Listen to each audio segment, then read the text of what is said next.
Bienvenidos, queridos amigos, a su programa Con la Biblia en tus oídos, lecturas y reflexiones diarias de la palabra de Dios. Hoy, Proverbios 26. Como no conviene la nieve en el verano, ni la lluvia en la siega, así no conviene al necio la honra.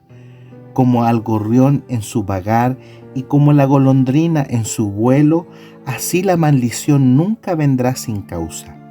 El látigo para el caballo, el cabestro para el asno y la vara para la espalda del necio. Nunca respondas al necio de acuerdo con su necedad, para que no seas tú también como él. Responde al necio como merece su necedad, para que no se estime sabio en su propia opinión. Como el que se corta los pies y bebe su daño, así es el que envía recado por mano de un necio. Las piernas del cojo penden inútil, así es el proverbio en la boca del necio. Como quien liga la piedra en la honda, así hace el que da honra al necio. Espinas hincadas en mano del embriagado, tal es el proverbio en la boca de los necios. Como arquero que a todos hiere, es el que toma sueldo insensatos y vagabundos. Como perro que vuelve a su vómito, así es el necio que repite su necedad. ¿Has visto hombre sabio en su propia opinión? Más esperanza hay del necio que de él. Dice el perezoso: el león está en el camino, el león está en las calles. Como la puerta gira sobre sus quicios, así el perezoso se vuelve en su cama. Mete el perezoso su mano en el plato, se cansa de llevarla a su boca. En su propia opinión el perezoso es más sabio que 7 que sepan aconsejar. El que pasando se deja llevar de la ira en pleito ajeno, es como el que toma al perro por las orejas, como el que enloquece y echa llamas y saetas y muerte. Tal es el hombre que engaña a su amigo y dice: ciertamente lo hice por broma. Sin leña se apaga el fuego, y donde no hay chismoso cesa la contienda. El carbón para brasas y la leña para el fuego, y el hombre rencilloso para encender contienda. Las palabras del chismoso son como bocados suaves y penetran hasta las entrañas. Como escoria de plata echada sobre el tiesto, son los labios lisonjeros y el corazón vano. El que odia disimula con sus labios, mas en su interior maquina engaño. Cuando hablare amigablemente, no le creas, porque 7 abominaciones hay en su corazón. Aunque su odio se cubra con disimulo, su maldad será descubierta en la congregación. El que cava foso caerá en él, y al que revuelve la piedra sobre él la devolverá. La lengua falsa atormenta al que ha lastimado, y la boca lisonjera hace resbalar.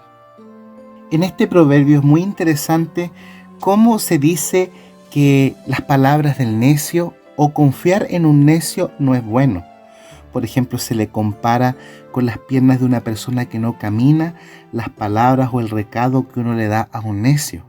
Y cosas así semejantes, en donde demuestra que el confiar en una persona necia, que el dar un recado a él, el que confiar, asociarse a ellos, no es sabio para las personas.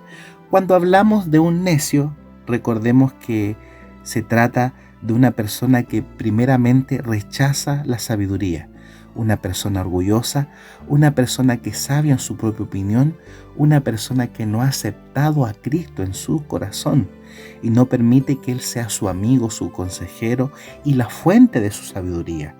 Por eso es que los recados al necio no sirven. Es por eso que los proverbios en la boca del necio no tienen efectividad. Es por eso que la honra del necio en vez de ser buena, daña. Y así sucesivamente se menciona que la boca, las acciones del necio no son buenas y que no debemos confiar en él. Quiero mencionar un versículo muy interesante en el versículo 5. Dice: responde al necio como merece su necedad, para que no se estime sabio en su propia opinión. ¿Cómo debemos responder? ¿Cómo debemos reaccionar al necio que quizás nos hace daño, que quizás nos traiciona, que hace palabras hirientes, que son palabras impulsivas? Dice que debemos responder al necio, pero no debemos responder en su propia necedad, o sea, de la misma manera que él nos respondió. En otras palabras, nos está diciendo que nosotros, si declaramos aceptar a Cristo en nuestro corazón y ser sabio porque tenemos un oído dócil, no debemos bajar al mismo nivel de una persona necia. Por ejemplo, si una persona necia en su corazón es impulsiva y llega y habla las cosas sin importar a quién hiere, ¿nosotros deberíamos tener esa misma actitud? Por supuesto que no. Si la llegamos a tener siendo sabios o profesando ser justos, obviamente que no estaríamos poniendo en su mismo nivel. Ahí hay solamente un ejemplo. Pero ¿qué podemos decir cuando, por ejemplo, el necio con sus acciones se apresura a hacer el mal? En vez de ser honesto, siempre busca dónde tomar un interés. Si nosotros, viendo el accionar del necio, queremos hacer lo que él hace, porque incluso le tenemos envidia, ¿no estaríamos cayendo en su mismo nivel? Finalmente, lo que nos hace justo o necio son las acciones que nosotros repetimos día a día. Son las costumbres que tenemos. Por eso el Señor en su palabra dice que el que practica el pecado es del diablo. Nosotros como hijos de Dios podemos caer en el pecado, pero si estamos convertidos, se entiende que ese caer en el pecado es algo que no fue intencional, fue involuntario, que nos duele el haber hecho y que vamos corriendo a Jesús para arrepentirnos. No así el necio. El necio no tiene ese sentimiento de culpabilidad de que está haciendo algo malo, sino que hace una y otra vez en forma premeditada, en forma calculada, en forma fría. Por eso la palabra de Dios dice que nosotros no debemos actuar o reaccionar como Él reacciona, porque si lo hacemos estaremos cayendo en lo mismo. ¿O qué podemos decir con respecto al devolver mal por mal, en vez de devolver bien por mal, como nos dice la Biblia? El Señor Jesús nos dice: ama a tus enemigos, bendice a aquellos que te maldicen. En otras palabras, Jesús nos dice: responde bien por mal. A un necio, si yo le respondo mal por el mal que me hace, para él no le va a hacer mayor significado de reflexión, porque estaré haciendo lo mismo que él hace, estaré cayendo en el mismo nivel que él tiene.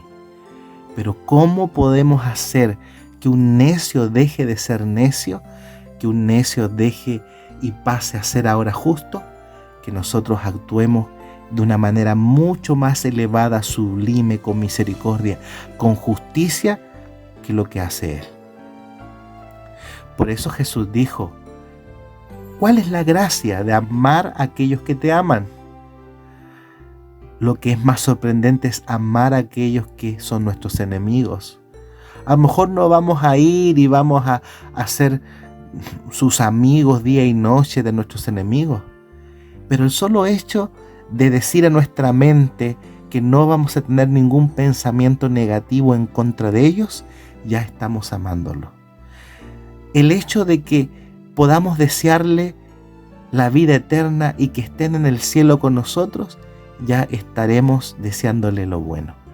Por eso te invitamos, querido amigo, a no caer fácilmente en los juegos y en el nivel del necio, sino al contrario, elevarse sobre ellos en lo sublime, en la honra que significa tener a Jesús en nuestro corazón.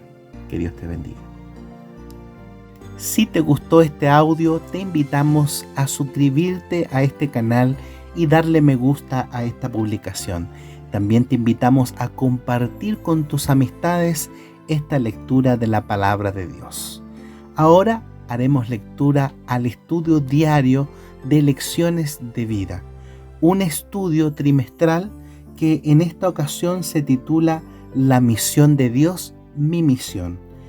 Y en el estudio semanal se llama Excusas para eludir la misión. El versículo para memorizar de esta semana se encuentra en Isaías 6:8, que dice: Después oí la voz del Señor que dijo: ¿A quién enviaré? ¿Quién irá de nuestra parte? Entonces respondí: heme aquí, envíame a mí. Isaías 6:8. Domingo 29 de octubre. Nuestras excusas. Miedo. Lea Nahum 1:1 y 3 del 1 al 4, como también Segundo de Reyes 17:5 y 6, y capítulo 19 del versículo 32 al 37. ¿Qué revelan estos versículos sobre Nínive y la relación entre Asiria e Israel? ¿Cómo podrían haber influido esta relación en la decisión de Jonás de ir a Tarsis? Leemos Nahum 1:1. Profecía sobre Nínive, libro de la visión de Nahum de Elcos. Nahum 3 del 1 al 4.